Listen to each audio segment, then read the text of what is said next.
9 سال کی بچی سے شادی کرنے کے اوپر اعتراض ہو رہا ہے ہمارے مسلمانوں کو، اور انہی مسلمانوں کو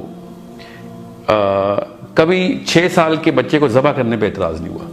ہمیں چونکہ اپنے نبی کے نبی ہونے کے اوپر مسئلہ ہے، اس لیے ہم اس اعتراض میں کی زد میں آ جاتے ہیں، ورنہ اس کی زد میں آ ہی نہیں سکتا مسلمان۔ کیونکہ عائشہ کی عمر کے اوپر اعتراض کرنا اللہ کے نبی علیہ السلام کی نبوت پہ اعتراض کرنا ہے۔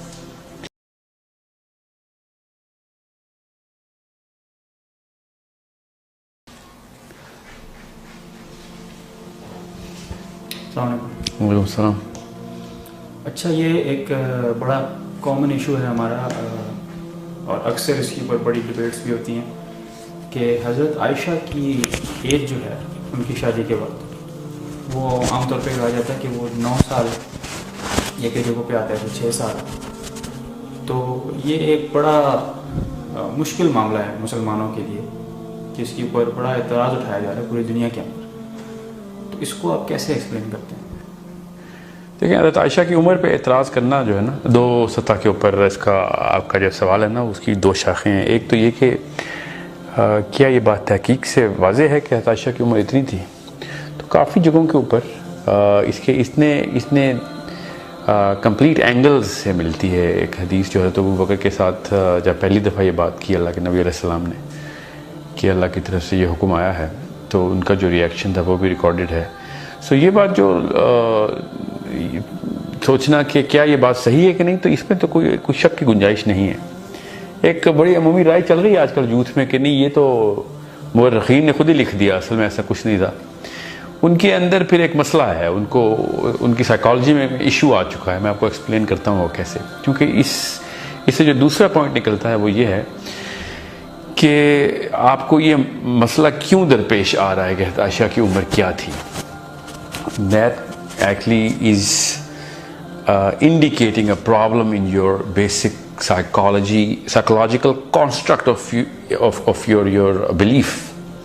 کیونکہ عائشہ کی عمر کے اوپر اعتراض کرنا اللہ کے نبی علیہ السلام کی نبوت پہ اعتراض کرنا ہے۔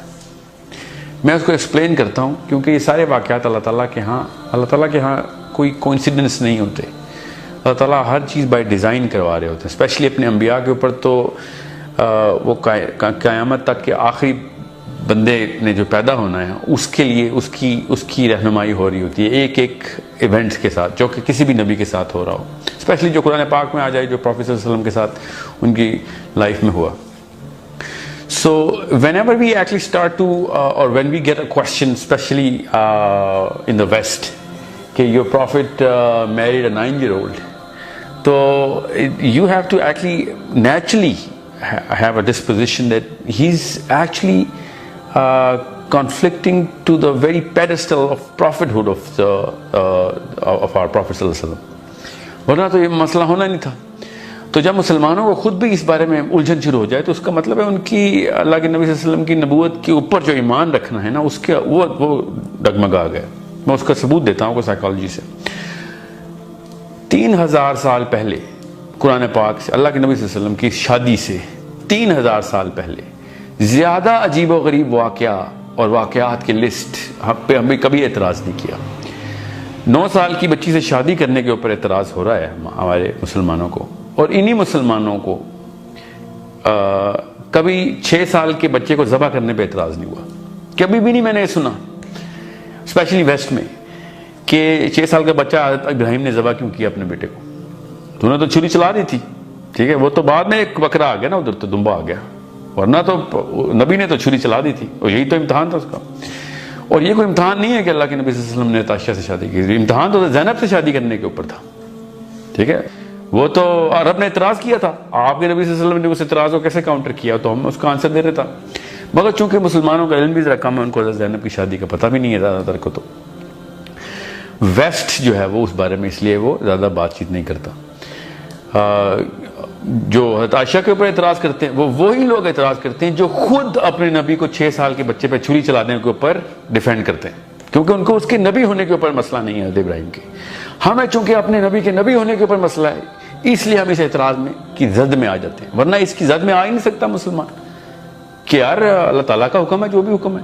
دوسری بات, میں ایز اے مسلم آپ کو بتا رہا ہوں, تھنکنگ مسلم, اس بات کی بھی ضرورت نہیں ہونی چاہیے کہ اللہ کا حکم تھا کہ نہیں تھا. نعوذ باللہ, اللہ تعالیٰ کے نبی صلی اللہ علیہ وسلم نے اگر کوئی بات کی ہے تو آپ اس کے اوپر مقدمہ کر رہے ہیں یہ سوچنے کی کہ اگر اللہ کا حکم تھا یا نہیں تھا. یہ سوچنا ہی مقدمہ ہے اللہ کے نبی صلی اللہ علیہ وسلم کی فراست کے اوپر کہ why did he go towards this decision. So یہ جو مسلمان یہ سوچتے ہیں نا کہ یار 9 سال کی بچی سے شادی کی, اس کو اصل میں سائیکولوجیکل کانسٹرکٹ یہ ہونا چاہیے تھا کہ اگر پروفیٹ صلی اللہ علیہ وسلم نے 9 سال کی بچی سے شادی کی ہے تو ہمیں اس کے فائدے اور سے اور فائدے بتائیں.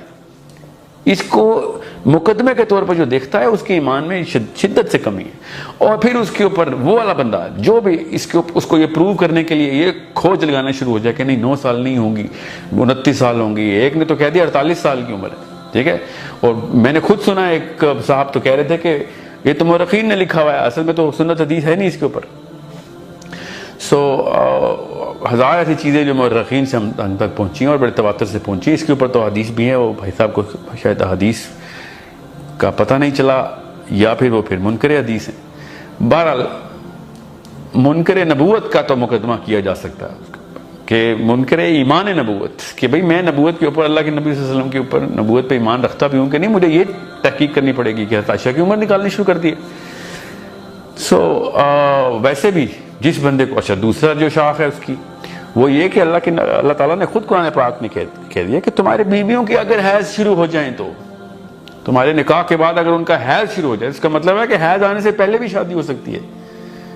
تو یہ تو پتہ نہیں کیسے ڈیفینڈ کریں گے آج کل کے جو ہے نا لیفٹ ریڈیکل مسلمز کہ جو چائلڈ میرج کے خلاف ہوئے ہیں, ان کو how do they actually settle their psychology کہ جب قرآن پاک کی یہ آیت پڑھتے ہیں وہ یا تو وہ پڑھتے ہی نہیں یا پھر وہ ان لوگوں میں بیٹھے ہیں جن لوگوں نے اعتراض تو کیا ہے قرآن پاک میں اور انہوں نے ان کو قرآن نہیں سکھایا اس, کیونکہ یہ تو معترضین سے قرآن سیکھتے ہیں نا ہمارے ویسٹرن مسلمز جو ہیں. جب تک کسی چیز پہ اعتراض نہیں ہوتا ان کو اپنے دین کا ہی نہیں پتہ ہوتا. سو بیسک سمپل سا آنسر یہ ہے کہ اگر ابراہیم علیہ السلام کی حضرت اسماعیل کے گردن پہ چھری چلانے کے, اور یہودی تو کہتے ہیں حضرت اسحاق پہ چلائی تھی نا, تو چلیں جس پہ بھی چلائی تھی, تھا تو انسان کا بچہ ہی اور وہ بھی اپنا ہی تھا, وہ تو کہتے ہیں وہ بڑا بچہ زیادہ عزیز اسحاق تھا, اس کے اوپر جب چھری چلائی تھی تو یہ this should have been a very big case on them, but we don't, because ہمیں حضرت ابراہیم کی نبوت کے اوپر کوئی اعتراض نہیں, نہ ہی ان کو ہے, اس لیے دونوں نے اعتراض نہیں کیا. اب یہ اعتراض رہ گیا ایتھیسٹ کے ہاتھ, اور وہ ایتھیسٹ تو بھرپور اعتراض کرتے ہیں یہودیوں پہ کہ یار تم ایسے نبی, ایسی کتاب, نبی کو تو نبی تو کانسیپٹ ہی نہیں مانتے نا, وہ کہتے ہیں ایسی کتاب پہ ایمان لاتے ہو جس میں ایک باپ اپنے بچے کو ذبح کر دیتا. اور پھر وہی ایتھیسٹ اٹھ کے مسلمانوں کو بھی کرتا ہے ساتھ, لیکن یہودیوں کے بینر بھی لگ دیتے ہیں کہ تمہارے نبی نے تو 11 شادیاں کر لیں اور تمہارے نبی نے تو 9 سال کی بچی سے شادی کر لی. ان کے اپنے نبی 300 شادیاں کر کے بیٹھے ہوئے ہیں, جو کہ ہمارے بھی نبی, ہمیں کوئی اعتراض نہیں اس بات پہ, ہمیں نبوت سے اعتراض نہیں ہے تو ان کے نبی کے کسی بھی کام سے اعتراض نہیں ہے. اسی کو کہتے ہیں آمنت باللہ و ملائکتہ و کتبہ و رسلہ. رسلی کا مطلب یہ ہوتا ہے کہ بھائی آپ یہ اللہ کے احکام ہیں, دنیا میں چلتا پھرتا اللہ کا حکم چل رہا ہے ہمارے سامنے, نبی اس کو کہتے ہیں. اب نبی اللہ تعالیٰ جو بھی حکم دے, اب ہمیں اس طرح, اور یہ ایک بہت ہی بڑا انڈیکیٹر ہوتا ہے. میرا اپنا فلسفہ یہ ہے اس پہ کہ اللہ تعالیٰ جان کے انبیاء سے ایسے ٹیسٹ کرواتے ہیں. جیسے حضرت ابراہیم سے جب ذبح کروایا, حضرت زینب سے جو شادی کروائی, حضرت عائشہ سے جو شادی کروائی, وہ تو مجھے تو یقین ہے عرب نے اس کا کوئی اعتراض نہیں کیا تھا. یہ تو بعد کا اعتراض ہے ہمارا اپنا, عرب کو کوئی ٹینشن نہیں تھی اس بات سے. مگر اللہ تعالیٰ نے جان کے انبیاء سے ایسے کام کروائے ہیں جو قیامت سے پہلے پیدا ہونے والے آخری دن میں جو بچہ پیدا ہوگا, جو ایٹ لیسٹ جو بندہ ہوگا, جو سوچتا ہوگا, اس کے ایمان کے ٹیسٹ ہوتے ہیں کہ نبی اگر اس کے مطابق زندگی گزارے گا تو پھر وہ ایمان لائے گا, یا نبی کسی اور مطابق زندگی گزارے جو اس کے اپنے مزاج میں پوری نہیں اترتی تب وہ ایمان لائے. اگر اس کے مزاج کے خلاف نبی کام کر رہا ہے تو اس کو پھر اپنا مزاج بدلنا پڑے گا. یہ ہے اسلام کا جو ایمان کے ٹیسٹ ہے. ہم لیکن چاہتے ہیں کہ نبی صلی اللہ علیہ وسلم وہی کام کریں جو اس وقت ہمارا اس معاشرے میں, ہمارے معاشرے کے نارمز ہیں, اس کے مطابق نبی چل رہا ہو. یہ ہماری جو سائیکولوجیکل کانسٹرکٹ ہے, نبی کی بھی سائیکولوجیکل کانسٹرکٹ ہو, اللہ تعالیٰ اس کو پے در پے توڑتے ہیں. ایک نبی سے, ہر نبی سے ایسے کام کروائیں اللہ تعالیٰ کے, جو اس وقت معترضین کے دل کے نفاق کو ظاہر کر کے باہر لے آتا ہے.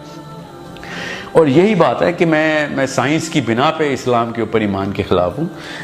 جب کوئی ویسٹرن یا کوئی اور فلسفی اسلام کو پوری کرے تو ہم مان لیتے ہیں, اور قرآن پاک کے نسخے انگلینڈ کی کسی یونیورسٹی کو ملے, عرب میں سے، جورڈن میں سے، انہوں نے کہا یہ دیکھو قرآن پاک ان کا درست ہے، اور مسلمانوں نے وائرل کرنا شروع کر دیا کہ دیکھا ہمارا قرآن درست ہے۔ انگلینڈ کی یونیورسٹی نے بتا دیا تو لوگوں کا ایمان تازہ ہو گیا، اور لوگ کہہ بھی رہے تھے یہ دیکھیں ہمارا ایمان ہے تازہ ہوا ہے۔ نعوذ باللہ اگر وہ غلط ثابت کر دیتے تو ایمان فارغ ہو جاتا ہمارا۔ یہ حالات ہیں ہمارے کہ ہم ان کی ریسرچ اور ان کی سائیکولوجیکل کانسٹرکٹ کے تابع ہو گئی ہیں ہماری سائیکالوجی کہ جب وہ صحیح کہیں گے تو تب صحیح ہوگا۔ ہمارا ایمان اثر نو اس کی تجدید ہونے والی ہے اگر ہم اس طرح کی باتیں سوچ رہے ہیں۔ یہ سوال کرنا ہی آپ نے اس ایمان کے اوپر درار ڈالنا ہے کہ اللہ کے نبی صلی اللہ علیہ وسلم نے شادی کیوں کی؟ اللہ تعالیٰ کے نبی صلی اللہ علیہ وسلم 100 شادیاں کرتے، ہمیں کیوں اعتراض کرنا تھا؟ عجیب سی بات ہے۔ اس بارے میں تو مجھ سے سوال کیا گیا تھا کہ ہمیں 4 شادیوں کی اجازت اللہ کے نبی صلی اللہ علیہ وسلم نے 11 کیوں کی؟ سوچیں تو صحیح، یہ حالات ہو گئے ہیں کہ ان کو نبی کا لفظ ہی نہیں سمجھ آیا ابھی تک۔ وہ رسول تک تو بہت بات کی بات ہے، رسول تو فلسفہ لے کے آتا ہے نا، نبی فلسفہ تو نہیں لے کے آتا، پرانے فلسفے کو آگے پورا کرتا ہے۔ رسول کا تو بہت آگے کا مقام ہے جو ان لوگوں کو کیا سمجھ آنا ہے۔ So this is a problem of philosophical dissonance. 2 فلسفے ٹکرا جاتے ہیں تو جس فلسفے کے اصل میں تابع ہوتے ہیں اس کی نمائش ہو جاتی ہے۔